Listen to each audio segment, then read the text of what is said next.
So there is self-talk, and then there's writing to yourself. Um, and the reason why I'm like pretty insistent on it at the moment is actually because there are a lot of people who might be 15, 16. I don't know who watches this podcast, to be honest, like the handful of 10 people that do. Yeah. But Maybe they might be 15, 16 who knows. I don't know, but the idea is that at some point you're kind of insecure to even embrace that in front of your parents, and in some cases, like you rightly mentioned, like in the case of the girl, the parents would not admit to it. Even though if you tell your parents that I have mental health issues, they'll just dismiss it and dismiss it even more that they are the problem. Exactly, and it affects them even worse. So the reason why I'd want it over here is so that they'd have at least one step sort of covered. Like, yeah, if they can't reach out and get help, at least they've got Awareness. we're at least helping them start off in some very very small way that could perhaps help them get into a slightly better space and get the pain from here to maybe here. And like feel like they're not alone in this situation. 100%. That's like I think the most important, to be able to feel you're not alone.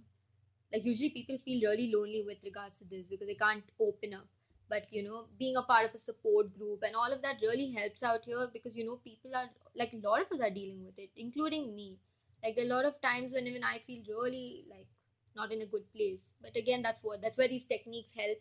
Finding different strategies to get yourself a little more better, things like that. What else can you share with us? What are the technique? I know there's loads, so I'm not going to pander you much. I'll probably ask you for maybe two more techniques if that's fine. That's what 5 years of psychology school teaches you, dude. Yeah. Like compress everything and give it Well, something that, what's that the you most think is effective? something that is I would actually say a little easier to apply, and just in terms of efficient to apply, something that doesn't require someone very learned in psychology or someone who's super qualified to apply those techniques. Okay, I think the self-talk thing is something a lot of people apply, like even if you're not a psychologist. Like so self-talk is something I would recommend. Then you have journaling. You can journal your thoughts or you can journal your mood. So there's something called mood diary as well.